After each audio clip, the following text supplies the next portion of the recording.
Saudara dan saudariku yang terkasih, Salam, selamat berjumpa dengan Renungan Harian Iona, Inspiration of New Apostolic. Damai sejahtera Tuhan Yesus Kristus menyertai kita.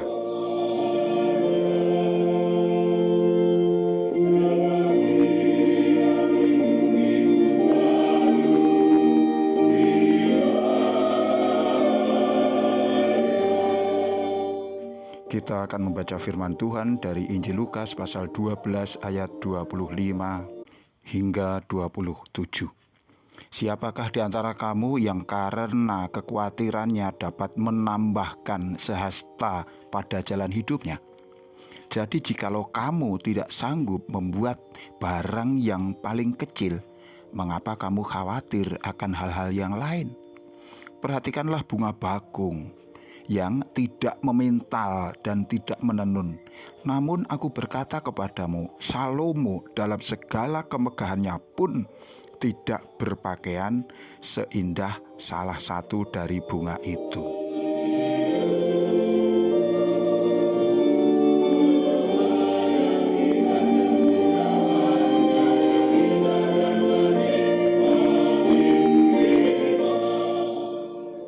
Saudaraku yang dikasihi Tuhan, kita sampai pada bagian 8 dari tema kekhawatiran hidup. Kalau sebelumnya Yesus berbicara tentang makanan dan Tuhan membandingkan hidup manusia dengan burung gagak, maka kini untuk menjelaskan tentang kebutuhan akan pakaian, Yesus membandingkan manusia dengan bunga bakung. Kembali Tuhan ingin meyakinkan umatnya tentang kemahakuasaannya sekaligus juga kemurahannya, belas kasihnya, kepeduliannya, dan perawatannya yang tidak berkesudahan. Mengapa Tuhan membandingkan keindahan bunga bakung dengan pakaian manusia? Bahkan lebih kontras lagi, Tuhan membandingkan keindahan bunga bakung itu dengan pakaian kebesaran seorang raja. Raja yang sangat terkenal, yang kaya raya, yaitu Raja Salomo. Membayangkan keindahan dari pakaian kebesaran seorang raja saja, kita sudah terkagum-kagum. Apalagi ini adalah Raja Salomo. Pasti pakaiannya bukan hanya sangat indah, tapi juga sangat mewah, sangat mahal. Namun ketika kemudian itu dibandingkan dengan keindahan bunga bakung, apakah itu sebanding? Di mana letak kelebihan bunga bakung sehingga Tuhan mengatakan bahwa pakaian Salomo kalah keindahannya dengan bunga itu? Saudara dan saudariku yang kekasih, secara kasat mata orang bisa menilai bahwa pakaian Salomo lah yang lebih bernilai, lebih indah, lebih menarik, lebih menakjubkan dibanding keindahan bunga bakung. Tetapi jika kita amati dengan teliti, ada sesuatu yang kurang dari pakaian manusia, termasuk juga Raja Salomo, yaitu bahwa keindahan pakaian manusia yang dikenakan manusia itu tidak bertahan lama. Pakaian Salomo ini sifatnya mati. Artinya semakin lama semakin kehilangan nilai keindahannya. Semakin lama semakin rusak, apakah itu dimakan ngengat atau memang oleh karena usia. Pakaian Salomo keindahannya hanya sementara waktu.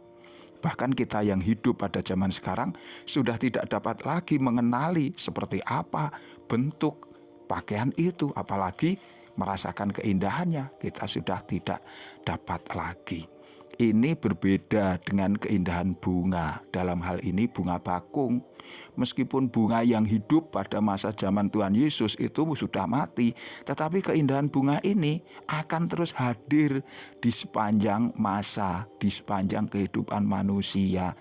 Keindahan bunga ini tetap ada dan bisa kita nikmati dalam berbagai kesempatan hingga saat ini dan seterusnya.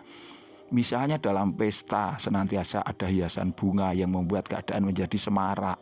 Di dalam kebaktian kehadiran bunga yang menghiasi mezbah mendatangkan kenikmatan tersendiri, keindahan tersendiri, kesejukan. Belum lagi di taman-taman bunga orang selalu mengagumi keindahannya.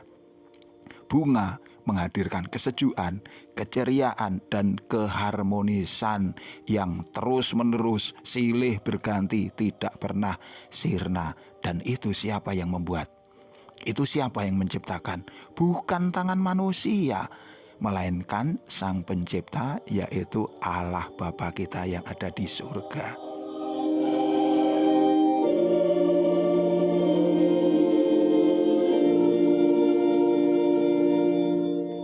Saudaraku yang dikasihi Tuhan, di luar konteks ini tentang kebutuhan akan pakaian untuk tubuh, Allah juga mengaruniakan pakaian yang tidak bisa rusak, yang bernilai abadi.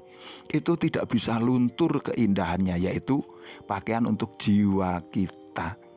Jika pakaian khusus ini kita kenakan, maka hidup kita akan bersinar, hidup kita akan dipenuhi sukacita, hidup kita akan dikaruniai keselamatan. Pakaian ini adalah pakaian kemurahan Allah.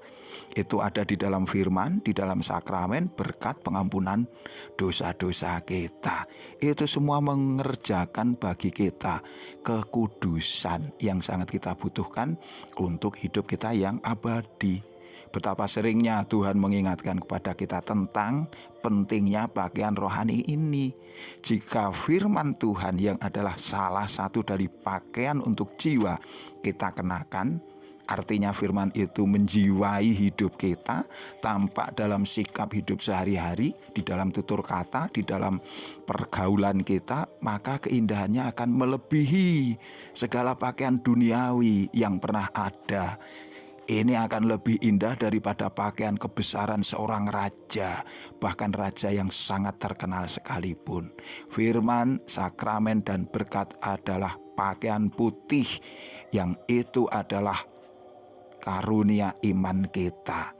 Itu tidak akan pernah bisa rusak, tidak akan pernah luntur keindahannya, melainkan akan terus memancarkan kebaikan di sepanjang masa.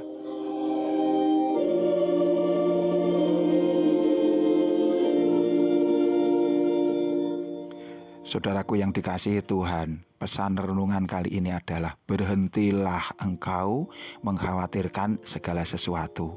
Karena ada Allah yang sanggup menjaga dan merawat hidup kita. Tak perlu kita memikirkan pakaian yang mahal-mahal. Karena pakaian yang sesungguhnya adalah pakaian putih, yaitu kekudusan yang dikaruniakan Allah kepada umat-Nya. Berhentilah engkau mengejar daya tarik manusia dengan perhiasan-perhiasan yang mahal-mahal, karena perhiasan yang berdampak abadi hanyalah iman kita, yang itu harus tampak dalam sikap hidup yang berkenan kepada Allah. Tuhan memberkati kita. Sampai jumpa. Amin.